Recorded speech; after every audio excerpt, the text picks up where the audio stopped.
Hanoï, le carrefour de l'ancienne rue Paul Bert et du Petit Lac, à l'heure de la sortie d'usine.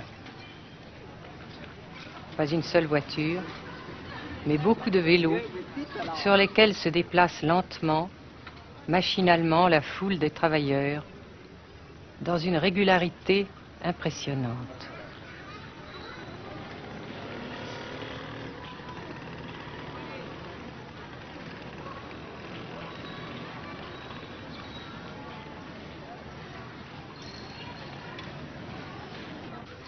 La sensation que ce pays est anormal ne nous a pas quittés au Nord-Vietnam. Anormal d'abord parce que toute vie individuelle a disparu au bénéfice d'un effort collectif extraordinaire. Dirigé d'une main de fer à l'intérieur d'un dispositif de sécurité draconien. Anormal ensuite parce que dans ce pays coupé en deux depuis 10 ans, un grand nombre de familles vivent le drame de la rupture qui alimente à sa façon la guerre du Sud. Est-ce que vous pensez, Monsieur le Président, qu'il y a une solution militaire à la guerre du Sud-Vietnam? Non. Parce que vous savez que le peuple Vietnam, c'est un. Et le pays du Vietnam, c'est un. Les Américains ont fait une guerre d'agression, comme qui dit, c'est une guerre non déclarée. Et, comme vous savez aussi, vous avez pu lire dans la presse, n'est-ce pas, mondiale, que plus la guerre prolonge, plus les Américains et leurs valets, n'est-ce pas, comment dire ça,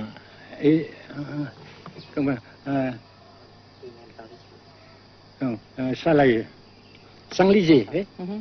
Et plus ils supportent des échecs, comme vous savez récemment, n'est-ce pas? Par conséquent, la guerre ne peut pas durer éternellement. Et je suis très heureux que les politiciens haut placés français ont reconnu cela. Vous pensez que le général de Gaulle pourrait en quelque sorte, à un certain moment, arbitrer le conflit?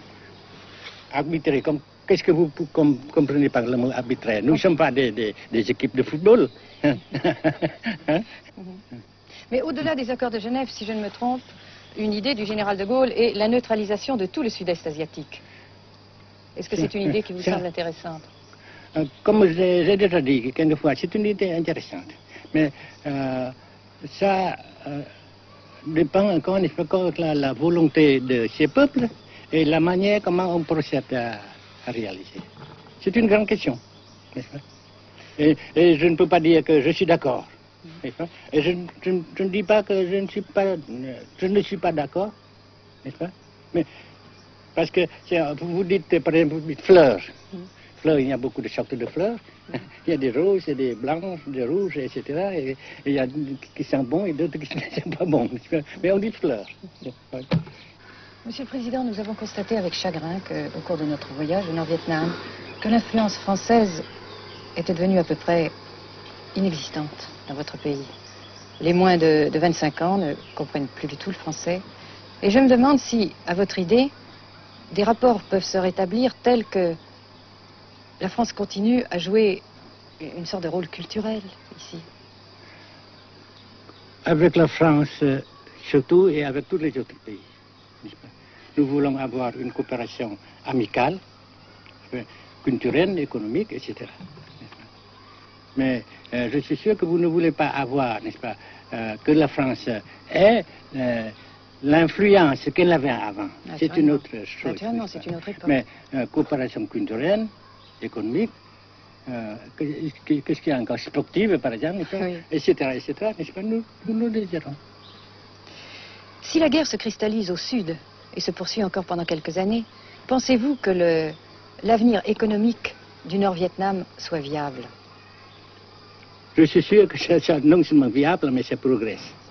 Parce que vous avez vu vous-même, vous avez constaté vous-même qu'ici, nous travaillons beaucoup, notre peuple travaille beaucoup, avec abnégation, n'est-ce pas, et avec dévouement, avec enthousiasme.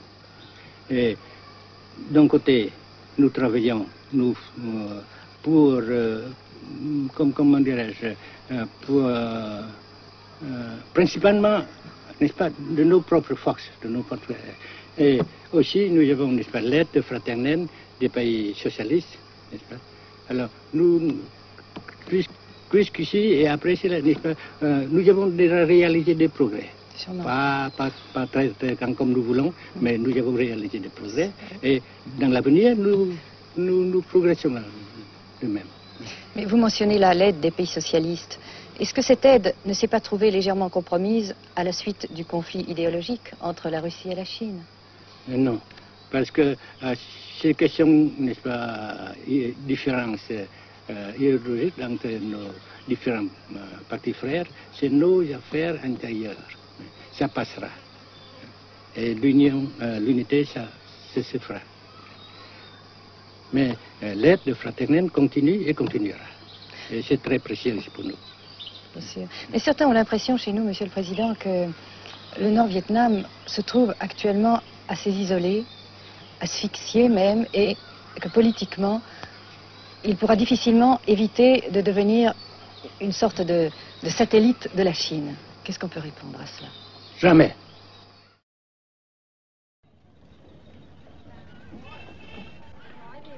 À Hanoï, la vie continue, malgré les alertes, malgré l'évacuation de plus de la moitié des habitants.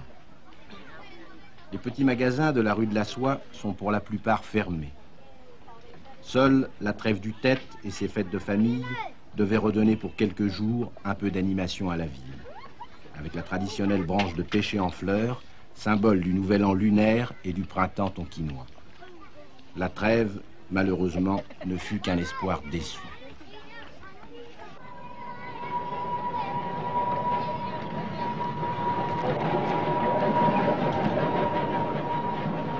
Dans les rues, de grands panneaux de propagande donnent les informations de guerre, les statistiques officielles et quotidiennes des pertes américaines.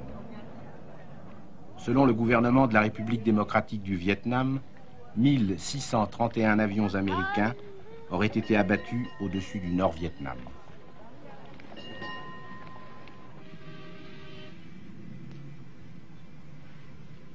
Le grand pont d'Oumer, construction métallique de 2 km de long à la sortie nord-est de Hanoï, assure toujours la traversée du fleuve Rouge.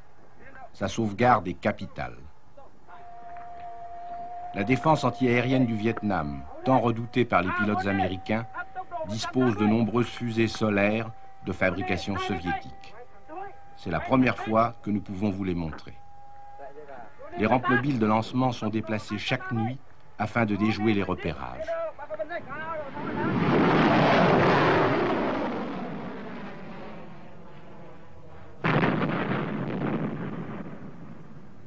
Selon les milieux officiels de Hanoï, 54 avions de l'US Air Force auraient été abattus en 1966 par la seule défense antiaérienne de la capitale.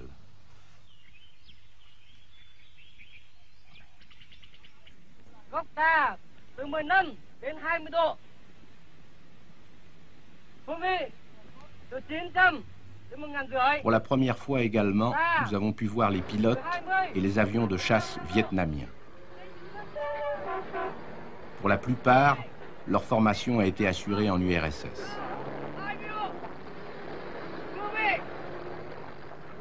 L'état-major des forces aériennes du Vietnam se défend d'utiliser des pilotes ou des spécialistes étrangers. Les MiG-17 et 21 participent de plus en plus nombreux à la défense du Nord-Vietnam. Les résultats des combats aériens sont mal connus et contradictoirement mentionnés dans les communiqués vietnamiens ou américains. Le général Vo Nguyen Giap, ministre de la Défense, a répondu à nos questions concernant le point de la situation.